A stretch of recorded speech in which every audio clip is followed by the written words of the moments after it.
கர்த்தருடைய பரிசுத்த நாமத்திற்கு மகிமை உண்டாவதாக. அன்புக்குரியவர்களே, நாம் முதல் நாள் நேற்றைய தினத்தில் எப்படி உருப்பெற்றது என்பதை குறித்து பார்த்து விட்டோம். தொடர்ந்து இந்த 6 நாளும் இந்த சிருஷ்டிப்பினுடைய இந்த காரியங்களை குறித்து சிந்தித்து கொண்டிருக்காமல் சில சத்தியங்களை இதன் வழியாக, ஏனென்றால் நான் புதிய ஏற்பாட்டினுடைய மகத்துவங்களை ஆராய வேண்டும் என்பதற்காக இவைகளில் சொல்லப்படுகின்ற முக்கியமான தகவலை மாத்திரம் எடுத்து செல்கிறேன். இதில் 6வது நாளை நாம் எடுத்துக்கொள்வோம்.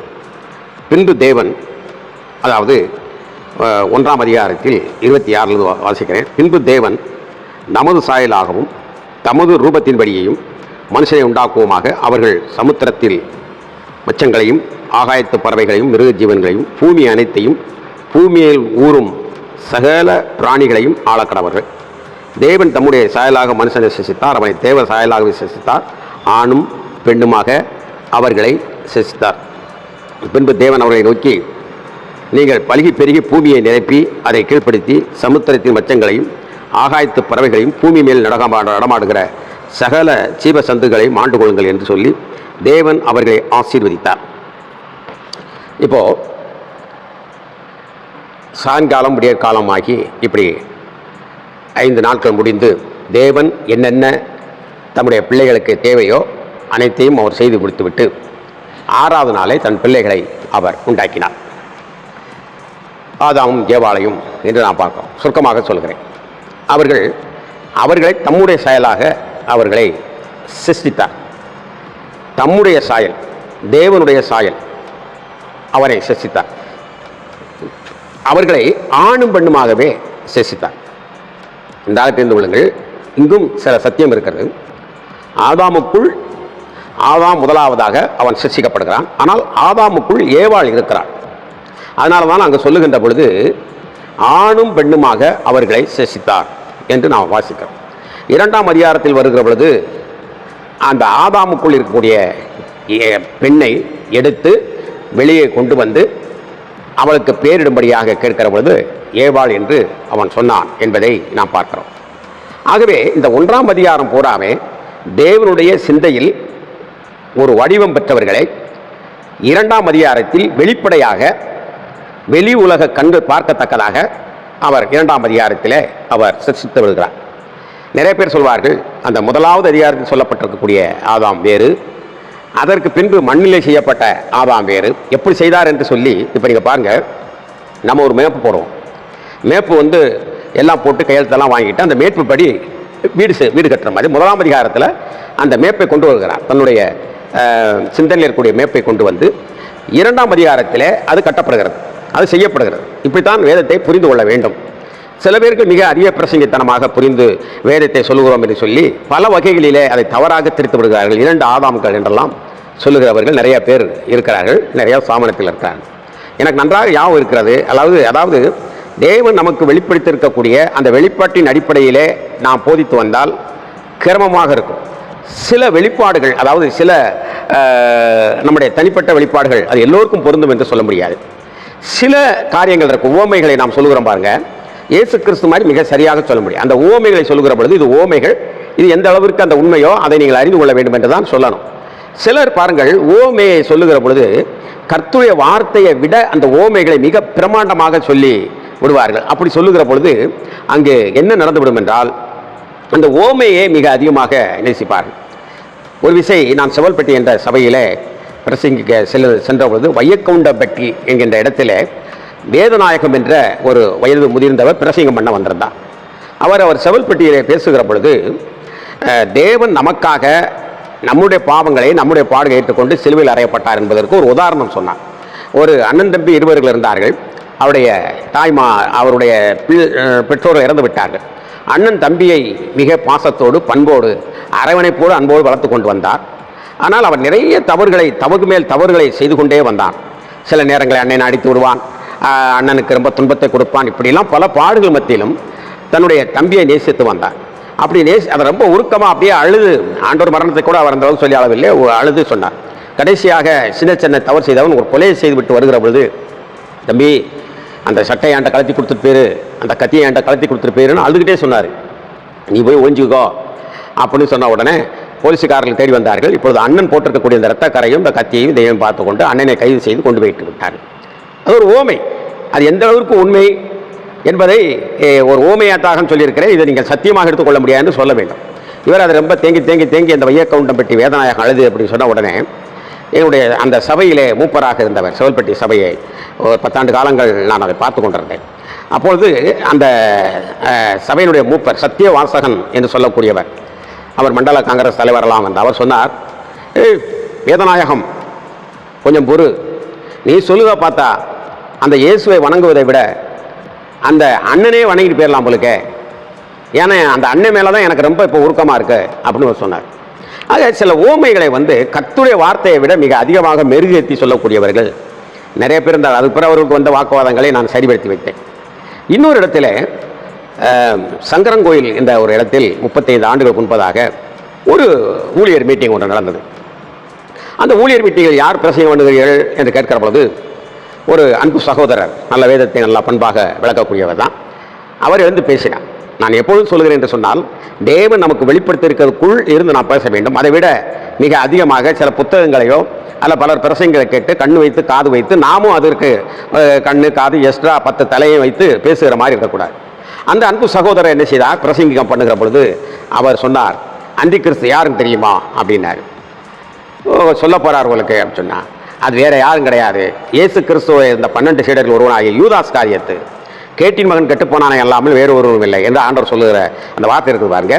அதே மாதிரி தெசலோனிக்கேயரும் சொல்லப்படும். அந்த 2 வார்த்தையும் வச்சுக்கிட்டு அந்தி கிறிஸ்து யார் என்று சொன்னால் யூதாஸ் காரியத்து தான் அப்படின்னு சொல்லி அதுக்கு பல விளக்கங்கள் கொடுத்து அவர் அதை ரொம்ப பிரம்மாண்டமாக சொன்னார். எனக்கு அதில் சற்று மனம் ஒவ்வாமையே இருந்தது. என்னடா இவ்வளோ பெரிய ஆள் இருக்காங்க, யாராவது பிரதமர் சர்ச்சை சொல்கிறேன், யாராவது ஒரு ஆள் கேட்பாங்களான்னு பார்த்தா கடைசியில் அந்த சபை நடத்தி கொண்டிருந்த மிகவும் அன்புக்குரிய பெரியவராக இருந்தால் கூட இன்றைக்கும் 92-93 வயதாவது உயிரோடு இருக்கிறார் ராதா சிங் சைமன் அவர்கள், அவர் கையை பிடித்து இழுத்து கொண்டு போய் இப்படியெல்லாம் பிரசங்கம் பண்ணாத தம்பி, நீங்கள் தப்பாக பேசுறீங்க அப்படின்னார். இந்த ஆள் எங்கே கற்றுக்கொண்டார் பார்த்தா ராஜபாளையத்தில் ஒரு ஆள் இருக்கிறார். ராஜபாளையத்தில் அவர் எப்படி கற்றுக்கொண்டார் என்றால் ஒரு புத்தகம் வைத்திருக்கிறார். அந்த புத்தகத்தை நான் படித்து பார்த்தேன். இப்படி பல கோணங்களில் எழுதினவர்கள் இருக்கிறார்கள். என்னிடத்தில் ஒரு 3 வருடங்கள் தொடர்ந்து பைபிள் கற்றுத்தாரன் சொல்லிக்கொண்டே இருந்தார். ஒரு 10-20 வருஷத்துக்கு முன்னால் நான் சொன்னேன், எல்லாத்தையும் தலையாட்டினால் ஏற்றுக்கொள்கிறேன் நினைக்கக்கூடாது. ஏனென்று சொன்னால் நான் உங்களுடைய பேச்சுக்கு இடையூறு இருக்காமல் நான் சரி அதற்கு பின்பு நான் உங்களை கேள்வியை கேட்க ஆரம்பிப்பேன் என்று சொன்னேன். இப்படி அடிக்கடி வருவார். அவர் சொன்னார், ஆன்டி கிறிஸ்ட் யார் என்று சொன்னால் காயின் என்று சொல்லிவிட்டார் அவர். இப்படி பல பேர் பல விதமாக சொல்லிக் கொண்டிருக்கிறார்கள். நான் என்ன சொல்வேன் என்று சொன்னால், இன்றைக்கு ஊழியக்காரர்களே கிட்டத்தட்ட ஒரு 75 விழுக்காடு அந்தி கிறிஸ்துடைய ஆவினால் நிறையப்பட்டவர்கள் நிறைய பேர் இருக்கிறார். அந்த ரகசியம் தெரியாமல் இருக்கிறார்.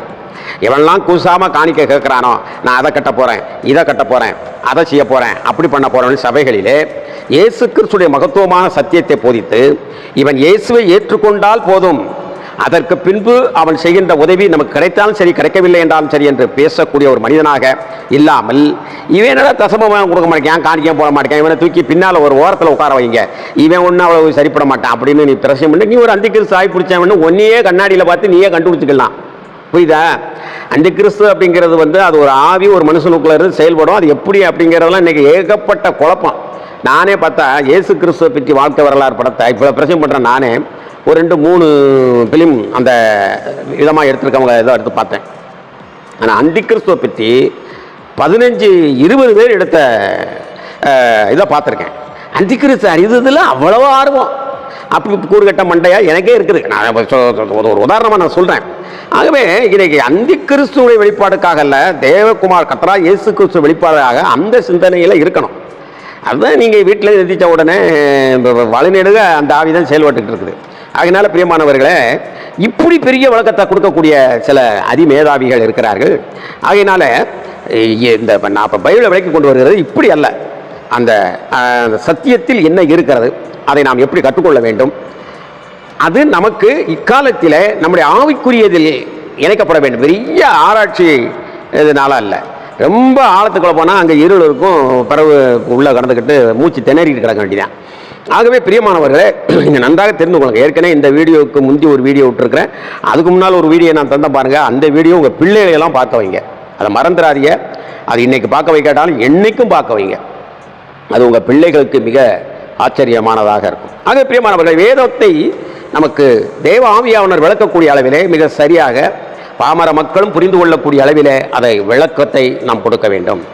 ஆகவே இங்கே தேவ சாயலும் தேவ ரூபத்தின்படியும் மனிதனை உண்டாக்கி அவனை தன்னோடு, அது 6 நாள் முடிந்து விடுகிறது, அவர்களுக்கு கனி வகைகள் எல்லாம் கொடுத்தா நல்லா சாப்பிடுங்க அப்படின்னு. இன்றைக்கும் பாருங்கள், பழ வகைகள் கீரை வகைகள் எல்லாம் சாப்பிட்டா ஃபஸ்ட்டு பழ வகைகள்லாம் ஆரோக்கியம் எல்லாமே, அப்புறம் கீரைகள் அது அப்படி, அப்புறம் பருப்பு இப்படிலாம் பார்த்து ஆகாயத்து பறவைகள்லாம் பருப்பு இதுகளை சாப்பிட்டு போட்டு நீங்கள் நல்லா கனியை சாப்பிடுங்க அப்படின்னு. அப்போது இன்றைக்கி எந்த அணிலாவது எந்த இதாவது நல்லா பழத்தை சாப்பிட்டுட்டு அதில் சோறு வந்து செத்தாக கிடக்குது இல்லை, அது தேவன் எனக்கு கொடுத்தாரு அப்படின்னு கிச்சி பிச்சு பிச்சு கிச்சி பிச்சு கிச்சி பிச்சு அள்ளியிலே சுத்திரம் அள்ளியிலே சுத்திரம் அள்ளியிலே சுத்திரமா அது வாட்டி சாப்பிட்டுட்டு அது வாட்டுக்கு அதுக்கு கொடுக்கப்பட்ட காலம் வரைக்கும் இவன் தான் இல்லாத அட்டுழியத்தை மனசுக்குள்ளே வச்சுக்கிட்டு அம்பட்டையும் உரிச்சு மற்றவங்களுக்கு கொடுக்காம தானே தென்னு கடைசியில் சுகர் வந்து ப்ரெஷர் வந்து அது வந்து இது வந்து எடுத்துக்கிட்டு எல்லாம் போய் ஆத்தாடியே அப்படின்ட்டு கூழோட குடிக்க முடியாத நிலையில் வந்துருக்கு. நான் அதை எதுக்காக நான் சொல்லுறேன் என்று சொன்னால், பிரியமானவர்களே, நாம் தேவ சாயலும் தேவ ரூபத்தின்படி உண்டாக்கப்பட்டவர்களுக்கு மேன்மையான உணவுகளை தேவன் கொடுத்தார். அந்த மேன்மையான உணவுகளை சாப்பிட்டு தேவனை மகிமைப்படுத்த வேண்டிய நாம் இன்றைக்கு எப்படிப்பட்ட, இன்னைக்கு மேன்மையான உணவு என்ன? இந்த உலக சரீரப்பிரகாரமாக ஆவிக்குரியதில் மேன்மையான உணவு என்ன? கர்த்தருடைய வேதம். அது என் நாவிற்கு இனிமை, என் எலும்புக்கு நினம், கொழுப்பை நினைத்தே உண்டது போல் இருக்கிறது. தேனிலும் தேன் கூட்டிலிருந்து ஒழுகும் தெளித்தேனிலும் மதுரமுள்ளதாக இருக்குது. அப்படியே நான் சாப்பிட்ருக்கேன் தேனை. அப்படியே அந்த ராட்டிருக்கு அங்கே தொங்குது பாருங்க, அதை அப்படியே கொஞ்சம் எடுத்து போட்டு விட்டு அதை அப்படியே அதை கம்பில் வைத்து சாப்பிட்ருக்கேன். அவ்வளவு ருசியாக இருக்கும் அந்த தேன். எங்கள் அண்ணன் எடுத்து கொடுப்பாரு, நான் சாப்பிட்ருக்கேன். ஆகவே அப்படிப்பட்டதாக கருத வேண்டும். இப்படித்தான் தேவன் பரலோகத்திலிருந்து மன்னாவை கொடுத்தார். ஆனால் இவர்கள் இருதயம் சரியில்லாதபடினாலே, இவருடைய முறுமுறுப்பினாலே, இச்சையினாலே, வலது பக்கம் இடது பக்கம் பின்பக்கம்லாம் திரும்பி பார்க்காம அழைத்தவரை நோக்கி பார்க்காதபடினாலே, அழைத்து கொண்டு செல்கிற மோசையை அவர்கள் வெறுத்தபடினாலே இந்த அற்ப மன்னா எதுக்கு என்று கேட்டார். ஆகவே பிரியமானவர்களே, இந்த வேதத்திலே பிரிய வச்சு அந்த நீங்கள் படிக்க ஆரம்பித்தாலே ஆவியானவர் உங்களுக்கு புரிய செய்ய ஆரம்பிப்பார். உங்களுக்கு எப்படி வெளிப்பாடு, உங்களுக்கே வெளிப்பாடு வந்தால் போதும், மற்றவங்களுக்கு போய் சொல்லி ஏன் குழப்ப போறிய? வெளிப்பாடு வெளிப்பாடு வெளிப்பாடு. அமெரிக்காவில் ட்ரம்ப் வந்துடுவார், ரஷ்யாவில் புடின் வந்துடுவார், அது வந்துடுவேன், இவன் வந்துடுவேன், இன்னும் என்னென்னாலும் பண்ணிக்கிறாங்க. இப்போ நமக்கு இவங்க ஒழுங்காக சொல்லாமல் இருந்தாங்கன்னா, தீர்க்கதரிசனம் சொல்லாமல் இருந்தாங்க அப்படின்னா உண்மையில் கிறிஸ்தவர்களை துன்பப்படுத்தாமல் வந்துடும். ஏன்னா அம்பட்டு பொய்யா சொல்லிவிட்டு பாருங்க. அதுதான் மிக வேதனையாக இருக்குது. கட்சிகள் மாதிரி நான் டண்டடக்கா அப்படின்னு கிறிஸ்தவ முன்னேற்ற கழகம், டீண்டாங் கிறிஸ்தவ பின்னேற்ற கழகம், அந்த கழகம் இந்த கழகம்னு ஆரம்பித்து வச்சுக்கிட்டு முழங்கால் போட்டு, அதில் முழங்கால் போட்டோம்னா உட்காந்து தன்னோட சிந்தையை ஒரு ஆண்டவரே எங்கள் நிலைமை எப்படி இருக்கே அப்படின்னு சொன்னால் கர்த்தர் ஈஸியாக மாற்றி கொடுத்துட்டு போயிடுவார். அதை விட்டு போட்டுட்டீங்க ஆர்ப்பாட்டம் அது இதுன்னு சொல்லி நாக்கு தள்ள அடி வாங்கி கடந்துக்கிட்டு ஒய்யான்ட்டு கிடக்கிறாங்க. ஆக நல்லா தெரிந்து கொள்ள, நாம் தேவ சாயலின்படி உண்டாக்கப்பட்டிருக்கிறோம், தேவ ரூபத்தின்படி உண்டாக்கப்பட்டிருக்கிறோம். நமக்கு மேன்மையான உணவு கொடுக்கப்பட்டிருக்கிறது. இன்றைக்கு புதிய ஏற்பாட்டில் இருக்கக்கூடியவர்களுக்கு எப்படிப்பட்ட உணவு நமக்கு பரிசுத்த வேதாகம் உயிர்த்தெழுந்த சத்தியம் கொடுக்கப்பட்டிருக்கிறது. இப்படிப்பட்ட சிந்தனையோடு தேவன் தேவ சாயலாய் உண்டாக்கப்பட்டிருக்க நீங்கள் நானும் எப்படி இருக்கோம்? நாளைக்கு மற்ற செய்தியை நான் உங்களுக்கு தருகிறேன்.